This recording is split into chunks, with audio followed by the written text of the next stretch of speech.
That's wild. Okay. Whoa, what's going on, y'all? How y'all feeling? Today, y'all with me. I'm doing an unboxing of my very first, I want to believe, many weapons that I'm going to own. My Glock 17C, which is a 4th generation firearm. This is the box. You can see got a big key on it, got a lock and all that. You feel me? You feel that? Yeah. So now this is a gun lock. I'm gonna start off with this one. This is a gun lock. I don't have it on my gun because my gun actually has a chamber lock. That's one of the coolest things that you get to see in that. But without further ado, let's get this started. Here we go. The Glock 17C, 4th gen. I wish I had like some missiles and smoking over y'all, some like it was his name, but you know, all that other good stuff in that. So here we go. Bam! Wow. Like I said, it has a chamber lock on it over here. It makes it look like it's a silencer. It's not a silencer. I have 3 10-round magazines. I have 3rd generation clips, which allows me to change the size of my gun handle and all that. I think it's pretty cool. You got the cleaner over here. You can go ahead and put some tissue or something like that in there and clean down the chamber and stuff when you take it apart or dismantle it. You can get the debris and stuff out of there after you get finished taking it to the gun range and firing it. Like I said, it's pretty cool for you to do. I recommend everybody go buy one, go own one, because it's better to be caught with it than without it. I'm gonna be honest with you. At least that's what I've been told. And the reality of it is, people get robbed nowadays, like especially where I live at. It's just niggas ain't right up here. Anyway, you heard that? They get killed out here. Somebody got dead the other day, and that's messed up. All right, so these, a lot of people get this mistaken, and I'm here to say and correct it and whatnot. These are not clips. These are not what they're called. These are not clips. These are called magazines. It's crazy because I always thought they were called clips and whatnot. Like, yo, I'm gonna drop the clip. The whole time it's we using the wrong vernacular for it because, I mean, I guess that's what we always thought it was. So, without further ado, I'm gonna go ahead and take the chamber lock off. Oh, you need to slide that in. Twist it. You gotta hold this little piece for you to what's the name? Once you get that all the way around, you can pull that bad girl out. And you start it. You start it. So now you no longer have a locked firearm, and I have my 3rd. What's the name? Now, none taped all the way around. I normally pop this and take this out, and then slide this to check and see if there's any ammunition in there. If there's any live ammunition in there, a bullet's gonna fall out. I don't like having my gun ready, period. I recommend everyone does this. It's gonna be the same process. Drop the magazine. Keep your finger on the side. Make sure you do not grab here. Grab here. Always keep this finger up here until you're ready to shoot or aim and shoot at somebody. When you're ready to aim and shoot, you bow here. Make sure your sight lined up with your dominant eye, and bust. That's what I like to say, bust. And bust. But it is what it is. Alright, so I made sure that my chamber was empty. Made sure that my, what's the name, is empty. Another way to see, I don't have no bullets right now, so I'm not even worried about that. Another way you can find out whether or not your chamber is empty. If this don't slot back while the magazine is in, that means you have nothing in there. Watch. As you can see. Now, my next trick, you know, for all the fools out there, I'm gonna pop the magazine again. Show you that there's nothing in here. And I'm gonna dismantle the gun. I'm gonna do it this one and this one. I'm gonna take it, slide it back, pull down on my 2 latches over here.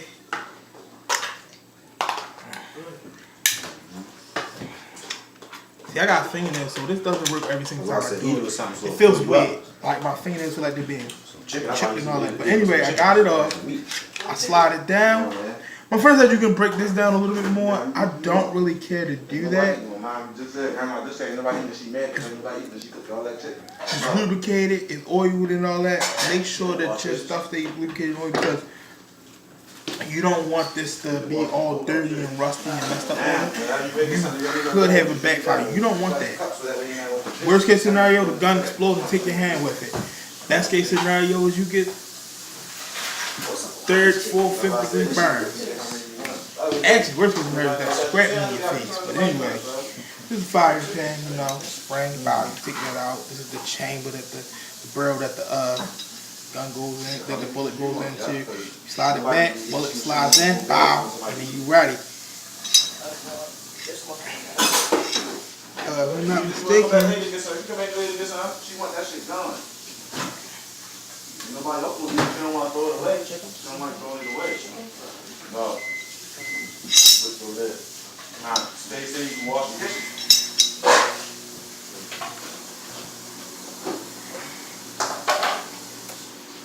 Mistaken. Yes. You want some blue? Oh, you got soup in already, huh? Yeah, just wash all wash. Bye. Slide this back in. You're good to go. Wow. When you slide that back on, you're going to be good to go. Watch this. I'm back. Back in action, baby. Give me that big tail fight. Hang my door all the time. Man, I need to put that in the water. Hey, you see that black stuff is the oil from my gun. No, yeah. Before you go on fire any gun, make sure it's properly lubricated, dog. The last thing you want.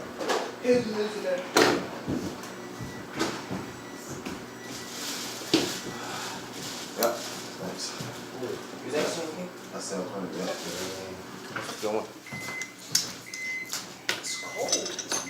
You got your food still full? No. Oh. Something like that. Oh, that didn't pop up. Yeah, the last thing you want, it's like I said, it's for your gun to have any debris or any kind of gunpowder residue in it because one, the stuff is flammable and whatnot, and it could explode the gun or whatnot. So that's why you want to make sure you got this clean. You use this and this. Take a little napkin if you want to. Put your little lubricant on there. Slide it through the little hole and straight. Clean out your chamber, your barrel through here. You can use this, get the debris off, and you straight. Now, I'm going to slide this back on here.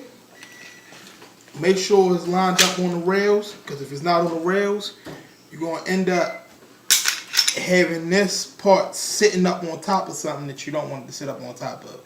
You can mess up your gun like that. Quite frankly, it might not even shoot right. You might mess around and take your whole face off with the thing flying back at you. What's the name flying back at you? Got it? Bow. We're good to go. The thing about this, I like this is because of these grips right here. I actually don't like the Smith & Wesson like that because the Smith & Wesson has a little latch that you can use to pull down, and then you gotta cock this up and then slide it off with the pin. It's pretty cool. With that going. With the locks. I love these locks. This is just like I said, this is the chamber lock. The best thing about this is, you know, you don't gotta really worry about too much. I'm sorry, I'm not even going to waste your time with that right quick. Let me show you what the other one is for. Now, this lock, like I said, is a gun lock. I was using it for something else, security purposes and whatnot. But it's a nice little lock. This lock goes through here. You set it in there. So that way, if somebody trying to take the gun, they gotta cut this off. They gotta get this, or else this is a dead weapon. It really is. I don't have to actually lock it to show you that, but the point is, it's a dead weapon. You can't even fire this. It's locked. You cannot fire this weapon. The best part about that, though, is this lock, which is the one I actually like using. This is the one I like to use. want this piece? You know. Well, is this twisted? I think it's twisted. Let me see, because I don't know. Alright, there you go. So it's twisted in. With this lock, I like to keep the key straight down to what's the name so that I can keep the key pointing southbound towards my magazine chamber. Not twist it so that way it locks as if it's my car door or my door key. And that way I know which way I have to twist it to open it. I don't break the lock, I don't scrape it, I don't do anything like that. It's a pretty cool thing to do. I'm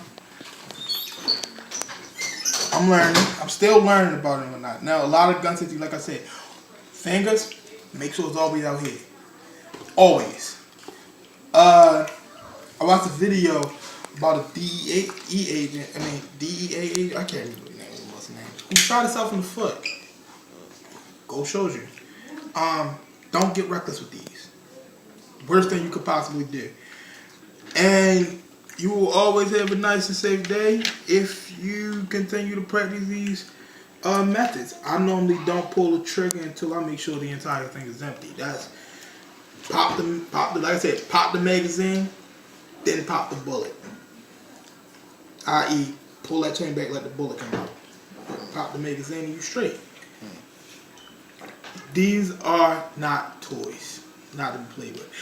I am, however, going to be taking my brothers to the range and teaching them how to shoot, or helping them shoot. Because the reality of it is, like I said, it's better to have it. It's better to have it and not need it than to need it and not have it. It's better to be caught with it than without it. Like, that's the reality of it. Another reality, though, a lot of people don't know is you gotta be prepared to take a life when you wielding one of these. Because the reality of it is, the law would rather you have a person dead than to have a person hanging on for dear life. That's taxpayer money, and they don't want that. So I'm gonna be real with you. Be ready to kill somebody if you have. Be ready to take a life if you have to actually pull one of these. The fortunate part about it is I have this legally. I might even get my collector's license so I can get like 8 of them. I want a Desert Eagle. They are beautiful. I want a Desert Eagle and whatnot. And this isn't even a big gun. Like, that's the ironic part behind it. I've seen the Glock 19, which is actually a little bit significantly smaller than this. And I've seen a regular Glock 17. This is, like I said, it's the Glock 17C because it's recoil compensation on it. So, that's what the little air holes are for up here at the top. You see right here. Yeah, and that's pretty much it. I'm glad you guys sat through the unboxing of my brand new Glock 17C with me, and I hope you guys liked the video.